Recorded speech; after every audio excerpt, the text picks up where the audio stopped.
बात भगवान राम के जन्म से पहले की है, जब भील आदिवासी कबीले के मुखिया अज के घर बेटी पैदा हुई थी।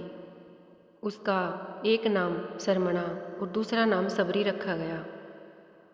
सबरी की माँ इंदुमती उसे खूब प्यार करती थी। बचपन से ही सबरी पशु पक्षियों की भाषा समझकर उनसे बातें करती और जब सबरी की माँ उसे देखती तो कुछ समझ नहीं पाती थी। कुछ समय बाद एक पंडित ने सबरी के परिवार को बताया कि वो आगे चलकर सन्यासी बन सकती है। इस बात का पता चलते ही सबरी के पिता ने उसका रिश्ता तय कर दिया। जैसे ही शादी का दिन नज़दीक आया, सबरी के घर वालों ने खूब सारी बकरियां और अन्य जानवर घर के पास लाकर बांध दिए। एक दिन सबरी की माँ जब उसके बाल बना रही थी तो उसने माँ से पूछा, इतने सारे जानवर हमारे घर क्यों लाए गए हैं? माँ ने जवाब दिया, बेटी तुम्हारा विवाह होने वाला है, इसलिए हम लोगों ने इनका इंतजाम बलि के लिए किया है। तुम्हारी शादी के दिन ही बलि प्रथा होगी और फिर इनसे स्वादिष्ट भोजन बनाकर सबको परोसा जाएगा। यह सब सुनकर सबरी दुखी हो गई। काफ़ी देर तक सबरी ने उन जानवरों को आज़ाद करने के बारे में सोचा। सोचते सोचते सबरी के मन में आया कि अगर ये जानवर यहाँ नहीं होंगे तो इनकी बलि रुक सकती है। ऐसा नहीं हुआ तो मेरे घर से कहीं चले जाने पर ही यह बलि रुकेगी। जब मैं ही नहीं रहूँगी तब न विवाह होगा और न ही बलि प्रथा। इससे मासूम जानवर बच जाएंगे। इसी सोच के साथ जानवरों को रखी गई जगह पर सबरी पहुँची। उसने सोचा कि उन्हें खोल देती हूँ, लेकिन वो ऐसा नहीं कर पाई। उसके बाद सबरी जंगल की तरफ भागने लगी। भागते भागते सबरी ऋषिमुख पर्वत पहुंच गई। वहां करीब 10,000 ऋषि रहा करते थे। सबरी को लगा कि वो भी इसी जंगल में किसी तरह ऋषि मुनियों की सेवा करके अपना जीवन जी लेगी। वो चुपचाप जंगल में एक हिस्से में किसी तरह रहने लगी। रोजाना सबरी ऋषि मुनियों की झोपड़ी के आगे झाड़ू लगाती और हवन के लिए लकड़ियां भी लाकर रख देती। ऋषि मुनियों को समझ नहीं आ रहा था कि जंगल में उनके काम अपने आप कैसे हो रहे हैं। एक दिन सबरी को किसी ऋषि ने देख लिया। उसे देखते ही उसका परिचय पूछा। जैसे ही सबरी ने बताया कि वो भील आदिवासी परिवार से संबंध रखती है तो उसे ऋषियों ने खूब डांट लगाई। सबरी को इस बात का बिल्कुल भी पता नहीं था कि उसकी जाति छोटी है और उसे ऋषियों द्वारा जाति की वजह अपमान सहन करना पड़ेगा। इतना सब होने के बाद भी सबरी हर ऋषि मुनि के दरवाजे पहुंचती और उनके आंगन में झाड़ू लगाकर उनसे गुरु दीक्षा देने के लिए कहती।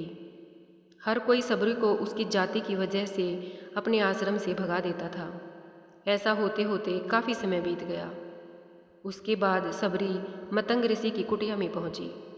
वहां पहुंचकर मतंग ऋषि को सबरी ने बताया कि वो उनसे गुरु दीक्षा लेना चाहती है।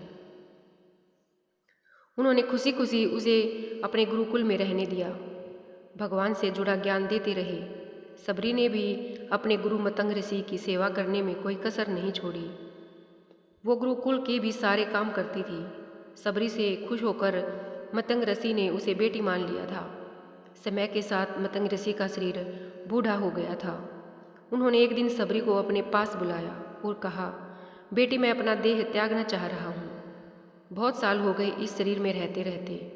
सबरी ने दुखी मन से कहा, आपके ही सहारे मैं इस जंगल में रह पाई हूँ। आप ही चले जाएंगे तो मैं जीकर क्या करूँगी?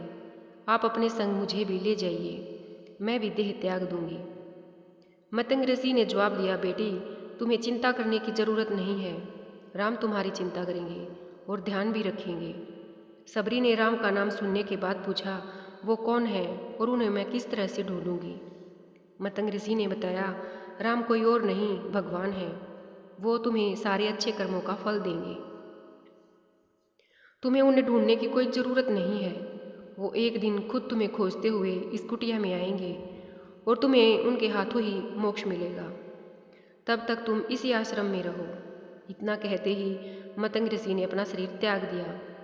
सबरी के मन में मतंग ऋषि के जाने के बाद से एक ही बात थी कि भगवान राम स्वयं उनसे मिलने आएंगे।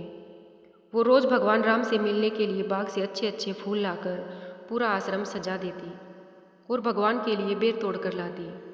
भगवान के लिए बेर चुनते हुए सबरी उन्हें चख लेती थी ताकि भगवान वो सिर्फ मीठे बेर ही खाएं। रोजाना सबरी इसी तरह भगवान के दर्शन की आस में फूल और बेर इकट्ठा करती रहती थी। इसी तरह इंतजार में कई साल बीत गए। सबरी का शरीर एकदम वृद्ध हो गया।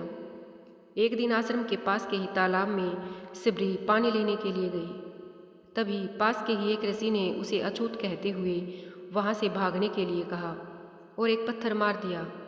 वो पत्थर जब सबरी को लगा तो उसे चोट लगी और खून बहने लगा। बहते हुए खून की एक बूंद उसी तालाब के पानी में गिर गई।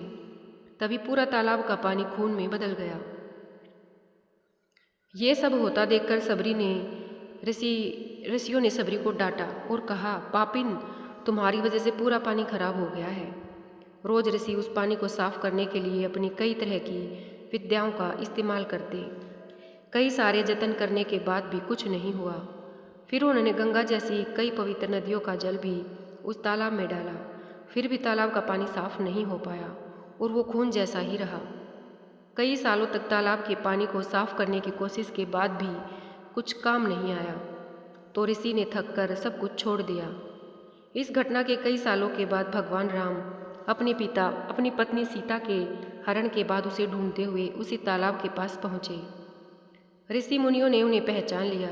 भगवान को वहां देखकर ऋषियों ने तालाब का पानी साफ करने के लिए भगवान को अपने पैर उसमें डालने के लिए कहा, लेकिन पानी जैसे का तैसा ही था।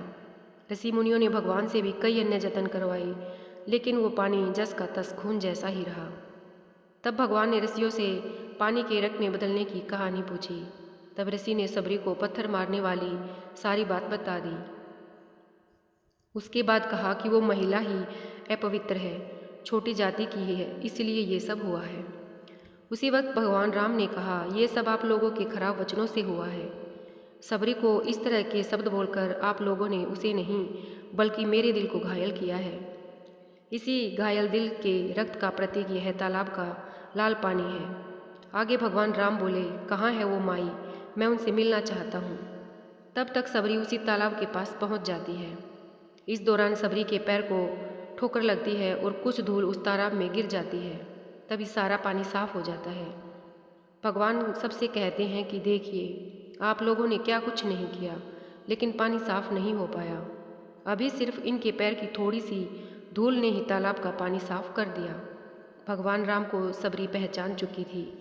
उन्होंने प्रणाम करके सबरी ने उनसे कहा, भगवान, आप मेरे साथ कुटिया में चलिए। भगवान भी खुशी खुशी सबरी के साथ चल पड़े। फूलों से सबरी ने भगवान राम का स्वागत किया।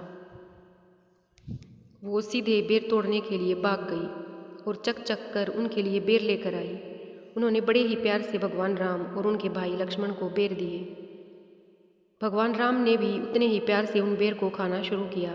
तभी बेर देखकर मुंह बनाते हुए लक्ष्मण ने कहा, भैया, ये बेर झूठे हैं, इन्हें आप कैसे खा सकते हैं? भगवान ने जवाब दिया, लक्ष्मण, ये झूठे नहीं बल्कि बहुत मीठे हैं। सबरी माई हम सब के लिए ये बहुत प्यार से तोड़कर लाई हैं। इतना कहकर भगवान राम प्यार से उन बेर को खाने लगे। भगवान ने जाते हुए सबरी माई से कहा, आप मुझसे जो चाहें वो मांग सकती हैं। सबरी ने उन्हें कहा, मृत्यंग ऋषि के कहने पर मैं आज तक सिर्फ आपके दर्शन के लिए जी रही थी। अब आप मुझे मोक्ष प्रदान कीजिए, मैं अपना शरीर आपके सामने ही त्यागूंगी। इतना कहकर उसी वक्त सबरी ने अपना शरीर त्याग दिया। भगवान राम ने अपने हाथों से उनका अंतिम संस्कार किया और सीता माँ की खोज में आगे बढ़ गए।